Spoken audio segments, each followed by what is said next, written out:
Mix 104.1, New England Lifestyles. My frequent co-hostess, Kerri Tabasky, is back. Hey there, Kerri. Hey, Mike. It is always a pleasure to have you in studio. It is great to be here. You bring an enthusiasm which is unmatched in many ways. What Kerri, over the years, she and I have worked together. We've had joint ventures with, Down Syndrome Congress, the Mass Down Syndrome Congress, with her daughter Anna, and she's become a huge advocate for that. We've talked about many things. One of the things that she brought up to me was the fact that, we're both folks who became much more involved in keeping physically fit after the age of 30 than we were prior. And now, as the age of 40 has come and gone for me, you said we should do this. We should have a conversation about staying fit, having the mental approach, and what we can do to stay in shape as we get older. And it's a huge thing. And you said, I have a friend of mine who knows a little bit about staying in shape. And I said, who would that be? You said, you've heard of George Foreman III? And I said, George Foreman is, George Foreman is one of the most legendary names in the world, one of the most famous folks. And we've heard through the grapevine many years about the kids, George, and Georgette. And a few more. Very good. George the third is here in studio. George, welcome to Mix 104.1. Thanks for having me, man. Happy to be here. It is great to talk about something which is near and dear to our hearts. And obviously, the idea of being in shape is something I think we all chase. Some of us approach it a little more intensely than others. Kerri, I'm looking in your direction. Why everyone? Because you do everything a little too, not too intensely, but you bring a fervor to things which makes everyone else say, something, I got to step it up, which is a good thing. It's a contagious thing. That's true. You see how that goes. And George, you're a guy who has, obviously you come from one of the most famous families in sports history. Your dad being a guy who was a legend and stayed a legend because after he won his heavyweight title, he came back and won it again as the oldest heavyweight to ever win the heavyweight championship. Yeah. And an amazing accomplishment. But you found your own way, and you did your own thing, and you ended up being a boxer in your own right, undefeated boxer. So far. So far. But you also fitness is your thing. I mean, you have a gym here in Boston. The club. Mm-hmm. Which I know you're a part of, and it's meant something big to you. You also have a book called The Fighting Spirit, The Art of Winning Your Fight. So tell me a little bit about how you guys came together, why you're here, and what we can talk about. Because I want more from my physicality. I don't want to surrender this fight. I want to go out fighting. That's the way it goes. Every step of the way, I want to become the best I can be. So what are we doing? How did this come together for you? Well, I started boxing a few years ago, and probably about a year or two after Anna was born, and Anna, this is sort of my fight, but Anna, because she has low tone, it's a lot harder for her to do things.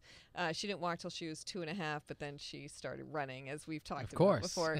And I really started working out hard when she was born, because I just felt like I needed to channel my strength to her, and I wanted to feel good about myself, and I wanted to feel physically fit and feel healthy and be able to fight for her for everything that she deserved in this life. And I discovered boxing. I was working with a trainer. He said, let's hit the mitts. And as soon as I did, I was completely hooked, no pun intended, but and I was completely addicted to it. It crossed my mind. Yes. And so one year for my birthday, my mom actually got me a gift, which was a training session with Dickie Eklund, which was amazing. I didn't know that. That was a couple of years ago. That was for my 40th birthday. And then for my 42nd birthday, my mom gave me, I said, this is what I want. I want a training session with George Foreman III. So I think it was in July that I first came to, and I was like a kid in a candy store. I mean, it was just everything that I wanted, in a gym, in a boxing club. Unfortunately, it's a little far to drive, but I try to get there as much as I can. Well, but here's the thing. There are many ways to work out. A lot of people go to the gym. A lot of people lift weights. A lot of people do some jogging and stuff like that. But just in terms of the best combination of cardio, of power, of everything, no question. Boxing has become one of the greatest training methods there is. I mean, because there are so many facets to it. And George, you're the expert here. You're a guy who's a fighter. You come from your dad being who he was. You own the gym, the club. What is it about boxing which has become such a phenomenon in ways people can really take themselves from being in okay shape to becoming pugilist, really. I think what it is with boxing is that number one, there's the technique. You want your technique to be proper because it's at its root, it's the art of self-defense, and you have to be defensive-minded to actually become a good boxer. But we work in rounds, 3 minutes of work, and executing boxing technique for 3 minutes is like one of the hardest things. Just 3 minutes to do it again and again and again. And so what you find yourself doing, the reason it gets people in such good shape, because the act of boxing itself isn't so much harder than other sports, is when you're done training, you're like, next time I do my 6 rounds of boxing, I don't want to feel like I'm dying. So then you get out on the road and you go running, or you get on the treadmill and you do other things. You eat better, you get more rest so that you can perform better during those 3 minutes, because that's what it's about. And it's more about the approach, the lifestyle approach it makes a person take so that they can feel good in that 3 minutes. That's what really makes boxers the best athletes in the world.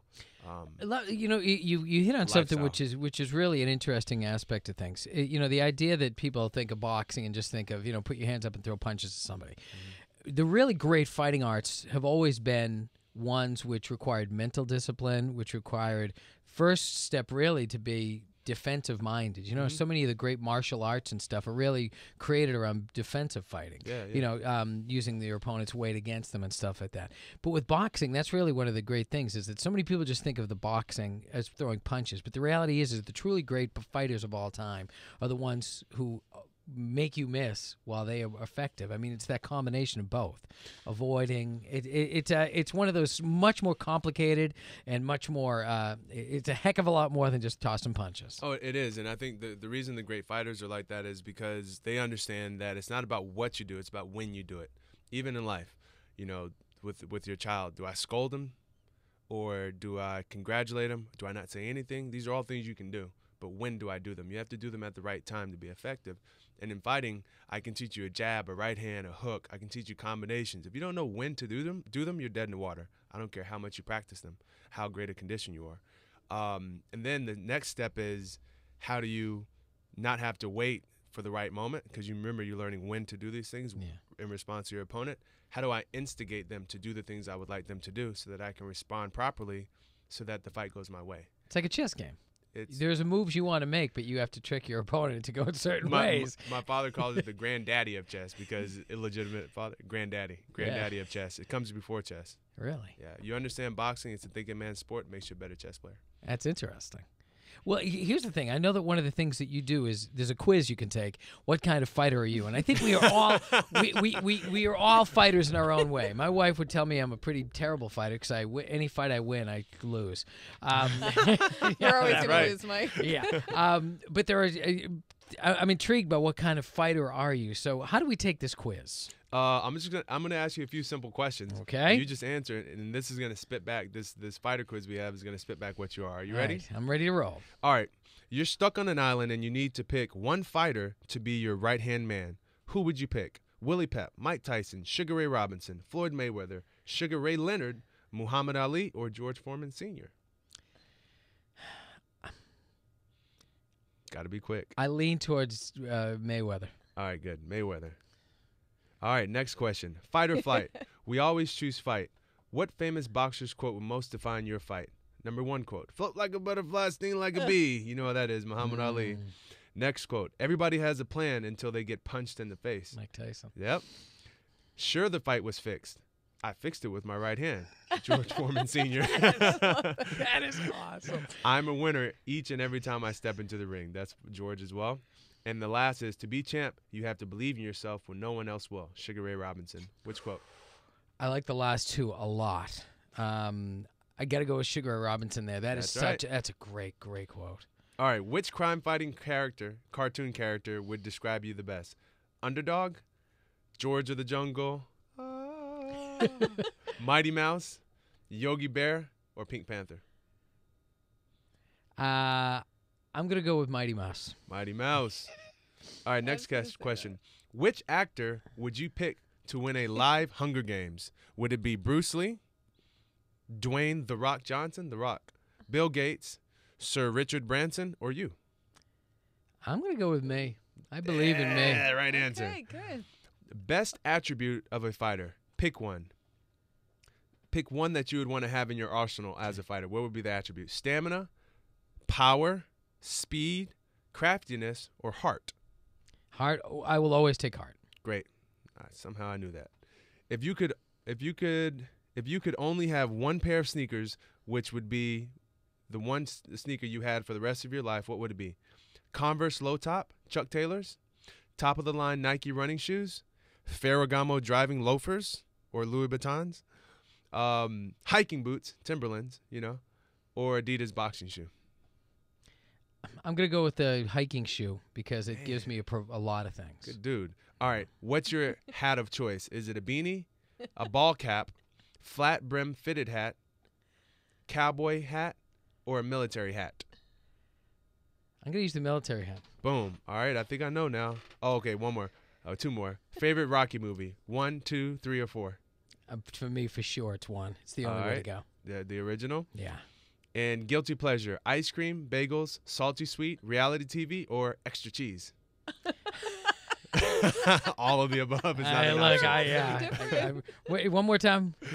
Ice cream, bagels, salty sweet, reality TV, extra cheese. Salty sweet. Salty sweet. And which dare would you accept? Sleep in a cage with a lion, wrestle with an alligator, swim 1 mile in the Amazon River, climb Mount Everest. Climb Mount Everest. Okay, here's the last one. Sorry. What does everybody fights mean to you? Everybody fights for something inside and outside the ring. Does it mean that? Or it's in basic human nature to be physical.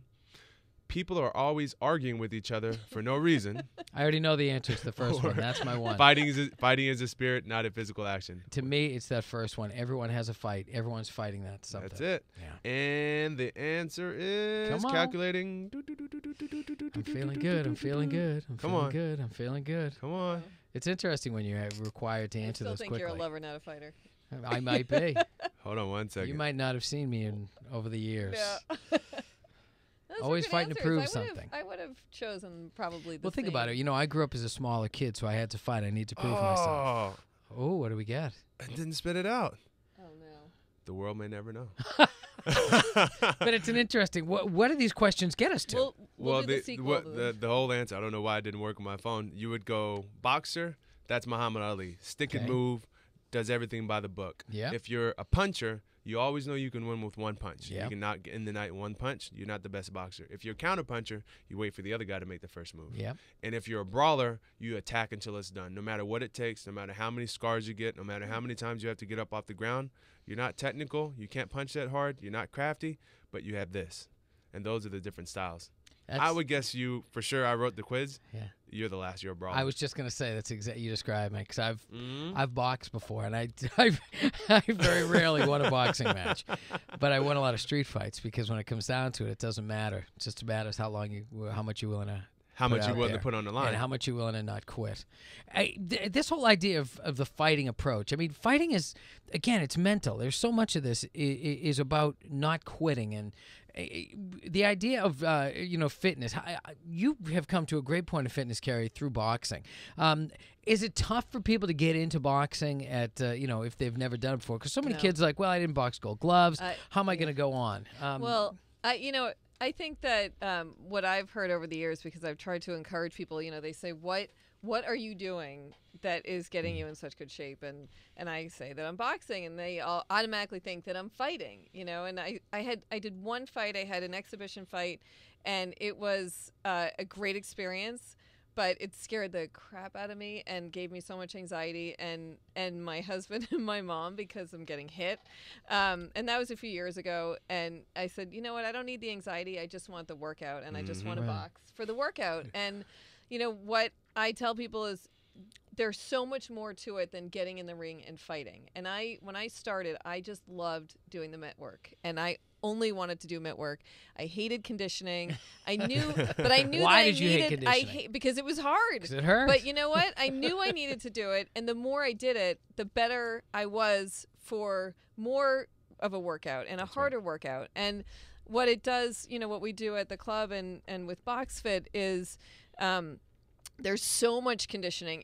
There's no mitt work involved. You're hitting the bags, you're hitting, the box master, but there's rowing and there's bike, and there's some weight kettlebell and but ropes. It's all about pushing your endurance and pushing your stamina and fighting as hard as you can to get through that workout. Well, here's the thing. So I mean, important. don't you find that boxing is a microcosm of life? Exactly. Because no matter what, every single thing you do, there's going to be a challenge. It's tough to keep a marriage together. It's tough to keep a job and excel at that job. It's tough to raise kids. Every choice you make, you think you make the wrong one, but it's like trying to come up with a strategy you think is going to work. I should mention, by the way, and again, if you're just tuning in to Mix 141, George Foreman III is here in studio. He owns the club, and the club is down on 15 Channel Center Street, which is... Everybody fights. Yeah, Just that's go it. there. Everybody fights. That's the Everybodyfights.com. easiest way. Also here with Kerri Tabasky, who's an old friend of mine, has been here many times to talk about many things. Let's talk about this idea of in shape fighting. A lot of people are saying, well, something, I've never done any boxing. I don't know if I could do it. The idea of people who might be intimidated from taking this, because, again, we've mentioned it's strength training, it's cardio training, it's mental training. What is it about that people should know that makes the idea of boxing as a way of staying fit such a positive one? The tool for me is how can I make you start pulling from that place? And I was pointing to my ears earlier because boxing, I always say fighting is something that happens between your ears and behind your eyes. It's not on the outside. And when I train people, the goal is, and when we all train people at my gym, is to get people to start pulling from that place. Say you're doing a cycling class. You could be doing a yoga class. You could be doing my box fit class. The point is, at some point, you say, uh-oh, I'm tired, and I don't want to continue. And I say, we only got 20 seconds left because we only work 20 seconds at a time. Yeah. Can you make it to the end of this 20 seconds? Because you're going to need a break at that point. And what happens is the person, they're like, okay, I got 10 seconds left. I can do anything for 10 seconds. And they're not pulling from their conditioning. They're not pulling from their oxygen. They're not pulling from form. They're pulling from that extra, that part of them that just said, I'm just going to do a little bit extra bit that I don't want to do. That's what the workout's all about. It's an amazing thing, that mental part of it. It's one of the reasons that I don't like running on a treadmill is because I hate seeing how far I've gone and how long I've been running. Yeah. It blows your mind because you're constantly thinking, oh my gosh, I have this much left. But that way of thinking, I mean, doesn't it kind of mentally make you stronger, knowing that you have to stick in there? It does. And so that's the whole idea, is if they can do that at home. When you wake up, you either roll out of the bed slowly and say, oh, this is so hard, and you look at your alarm clock, you reset it a few times, or you can choose to say, this is going to be painful, but I'm going to jump up. I'm going to go right into the shower. I'm going to jump up and, attack it, as painful as it is. And what you find is you get better and better at doing it. But you have to start with the small things. So we start with the warm-up. We start with round 1. Round 2, the small things. And if you can create habit of fighting against the small things, when you approach this, gorilla, 1,000-pound gorilla in front of you, whatever life throws at you, you're like, man, I've been fighting all my life. Little ones. Now, you wrote a book called The Fighting Spirit, and this is one of the really interesting things, which the way fighting kind of translates itself. Tell us about this book, because you wrote it with a woman named Mary, who's 66 years old. Yeah. How often does a fighter, a young man in his prime, suddenly start writing a book with a 66-year-old multiple sclerosis patient? Yeah, the story goes, actually, most of the content I wrote for that book about 7 years ago, and it was inspired by a little bit more traveling, just sitting at my dad's hip. I managed my dad for 7 years, and all we did was talk about boxing as a metaphor for life. This is before I boxed, so it goes back a while. And I would always take notes, and anything he explained to me, he'd talk about fighting. You got to learn how to fight. When you fight, you throw the first punch. You never give up. You listen to your corner. Don't listen to the crowd. And he would be applying it to something else. Like I said, I wasn't boxing. And I wrote all these things down, and I was like, man, I'd always love to show this to the world about how these things apply to real life. Didn't have that chance, and I was like 25 years old. No one's going to listen to a 25-year-old little punk like me. Maybe not even now. So then I meet Mary, who's 55 years old, got diagnosed with MS, and at the time I met her, it was years past that, and they told me her story. Some folks I knew at a fundraiser, and they said Mary has put her MS symptoms into remission by the way she eats and what she allows to put on her body. Everything she accepts into her body, she changed, and she literally has, quote-unquote, beat MS because her symptoms aren't showing anymore, even though she still has it. And so Mary was coming into the office at the time I was writing my business plan for the gym, and my business partner, who is now my business partner, she was helping him lose weight and get his blood pressure down. He's my age. And the way she came in talking to him, it sounded just like my dad having those conversations with me. And this went on for a little bit. So I'm like, AJ, man, this lady's groovy. But that was it. And he was like, I have this idea. You always wanted to write a book. And he'd been nudging me for years. But I was like, no, I'm not. And he said, we need to tell Mary's story. And then you can explain how your laws, fight laws, I call it, apply to her story. Because they obviously do. She was talking our lingo, And here she is, like 64 years old at the time. And that was 2 years ago. And here we are. And so that was the goal of the book, to make people understand her story and to take her attitude, not just towards life, but her attitude towards eating, and show how that can have miraculous, how people can have extraordinary changes in their life, whether it's depression, losing weight, getting off medication, whatever it may be. Her way of eating, her style of eating can help people fight almost anything. It's not going to solve it, but it'll give you a better chance at dealing with it. One of the things that I think it happens often is the fact that when people get bad news, there are many ways you can process that news. A lot of people will give up and say, oh, I have this, there's nothing I can do, I've got a disease and I'm not sure if I can fight it. The mental approach to anything really defines how the fight is going to go. You can surrender, and the battle is still going to go on. You're just going to be fighting a losing battle because you've already lost. That's exactly right. I know this firsthand. My mom is fighting Parkinson's. She's 82 years old, and it's brutal to watch what Parkinson's does to the body. And I want to, because she's now fallen into depression and stuff like that. And I'm trying to come up with a way to keep her positive. Mm-hmm. And the idea of coming up with a plan, really, you need a plan. I've mentioned this many times. When the Patriots win the Super Bowl, they don't go out there and figure in the huddle. Tom doesn't say, what do you want to do? Anyone have an idea? They have a very laid out plan. They know what they wanted to do. They know how they're going to accomplish it. They've already troubleshot the scenarios. They've got a plan, and that's why they're going to win, because it's just about everything is executing a plan, isn't it? Mm-hmm. That's right. So you really get the idea of bringing the approach to boxing to fighting an illness. Mm-hmm. It seems like a big step, but you're saying no. No, it's not. It's very simple. And most people, especially if they deal with illnesses where they're very mentally strong, the doctor comes in and says, you're going to do this or you're going to die at some point. Yeah. And my mom is just going through something similar, and it's like, whoa, what? That gets your attention, and no one has to tell you need to fight. You're like, yo, I'm not dying, Right. That brings it out of them. But sometimes what you have to do if you want to help somebody is make them fight. And what that means is make them respond to an external stimuli. This happens, therefore I have to respond to it, and I keep on responding to it. That awakens the fighting spirit in somebody. That's just how it is. And even for your mom, that would help. Well, yes. You know what that is, though. You have to make her respond to something else. That'll wake her up. Like, what kind of a thing? Anything. You could put your hand out there and she has to hit you back. You could toss something, she has to toss it back, but she needs to respond to something else other than just being herself. And that's what makes boxing such a great sport. You're responding to external stimuli, and it forces you to do the things that your body is saying, I don't feel like doing. Wow. That could be a conversation. Could be agitating her. Who knows? But by the same token, you bring something up, because if you sit there and you're not engaged, you're going to sit there and get in your own head and get depressed.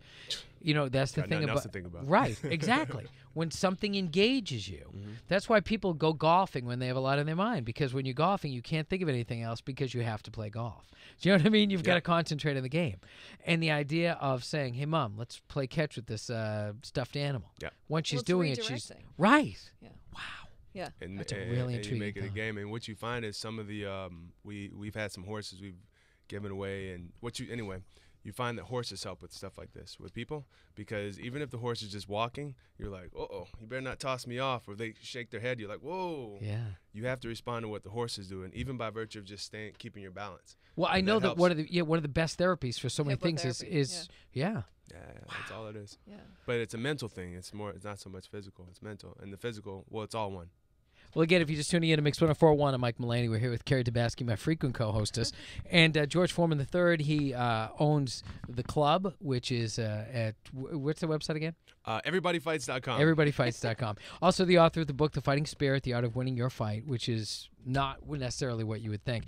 I got to ask you this. Sure. My grandfather was a Major League Baseball player. He lived to be 100 years old, but this was back when baseball only had 12 teams. and he was an elite athlete, and he took that approach to the day he died. Every day he got up, he was 95 years old. I go downstairs, he'd be working out, exercising, everything. He was very particular about what he ate. He had a mental strength, which was something I'd never seen, and no one else in my family ever approached it. He was, and because and he was a world, because he made it to the majors, you see that, and there's something different about champions. Your dad obviously is truly one of the greatest fighters of all time. How was it, growing up around a dad who was on that level, which very few people in any endeavor get to? It was, I can't lie, it was inspiring. And it is inspiring because there's any challenge you have, you look at him and how he approached the challenge, and you're like, if I could just do it kind of like he did it, I would be in a great place, It's inspiring. Sometimes it's daunting, but if you believe in yourself, like I said, it gives you something to aim for. So, that's about the only time I've tooted his horn, How mentally tough is that guy? He's mentally tough. He didn't eat one time when he first started preaching. He didn't eat for 21 days, only water. And what he said, he's like, look, you conquer your need for food, you can conquer anything. Wow. And that's not why he did it, but he's giving me different anecdotes about what he gained from it. About thinking deeper and all that, but I'm not saying everybody go out and don't eat for 21 days. I couldn't do that. But he did it. Eat for 21. He did it. Nothing but water. It's amazing, though. Your dad won the heavyweight. I think he was 46 when he won it for the last time. Almost 46, 30 days shot. Amazing. 46. The idea of staying in shape. People used to. I remember when I was much younger. When you were 50, you're an old man. Now, people are 60, 70 years old. They still look fantastic. Mm-hmm. The idea of staying fit. I mean, look at you, Kerri. You've reinvented yourself in a huge way. I mean, when I watch you boxing, I'm like, I would. Kerri, I want you to talk more about it, Kerri. But Kerri's a perfect example of there's no difference between your mind and your body. It's all one thing. And even with hormones, there's more serotonin in our stomach than there is in our brain. Really? Fact. And so, but if you watch somebody box, that's why, like, before I hire somebody, I make them do my class first, box it before I hire them, because it tells me everything I need to know about them. But if you watch somebody box and then have a conversation, perfect, they correlate perfectly. And so you watch them box first, and you see how ferocious they are, see how they respond to the last 20 seconds, see how they respond to different things, and then you have a conversation with them. And like Kerri, when you talk to her, she's like this close to like sassing you if you take the wrong step in the conversation. And that's how she boxes. Every time she throws a combination and I'm done, she has one more punch to throw. Sorry. But it's so how you fight is how you think. And that can be trained too, though. That can be trained. Well, I think, for me, it's always been that I want to feel good and I want to feel like I'm in shape. And also, it helps for me mentally to feel strong, because if you feel good and you are in feeling healthy and feeling strong physically, then it translates to how you feel mentally. And I now, I'm like, I dare anyone to mess with me. And, the thing is that it helps with my, my biggest fight is obviously for Anna, because, as she gets older and hopefully she'll be able to fight her own battles, and, but we've been fighting for her education, for acceptance, for inclusion. And, hopefully she won't have to encounter any bullies as she gets older, but I dare anyone to mess with our family and mess with Anna or mess with any of her friends, because, I just, it gives you a confidence. And I just think that, I started boxing when I was 38 years old. I'm almost 43, and I feel like I feel better and in better shape than not to sound, but I feel like I'm in better shape than I have ever been in my life. And it's not just about getting in the ring and fighting against somebody else.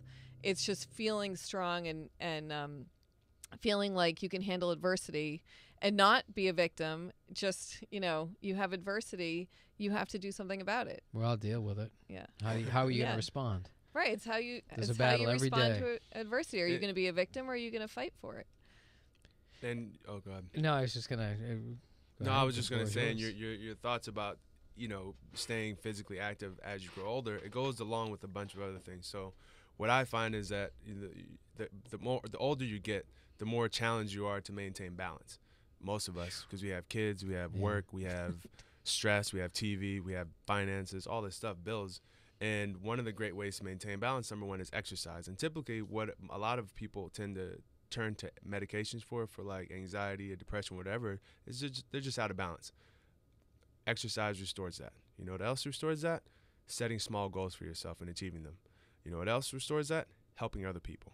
All three of these things help. And the more you do those things, the more you step away from your medications. Keep them. You might need them. But all these things help. And the older you get, the more you have to be mindful of it, because it's, like I said, it's harder for you to keep balance. But the more people do that, they become a slave to those things, and they lead better lives. And I watch it every day. I grew up in the gym, so. That's a great point. Well, again, great talking to you. George Foreman III, author of the book The Fighting Spirit, The Art of Winning Your Fight.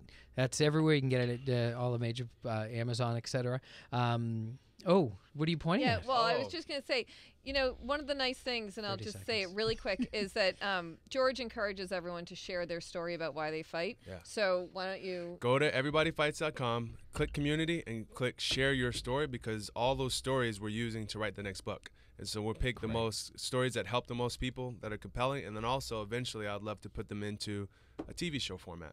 So I'm trying to get people to go online, just share your story, even if it's just a paragraph, and may make it into our next book. Everybodyfights.com. Kerri, George, thank you so much. Thanks, Mike.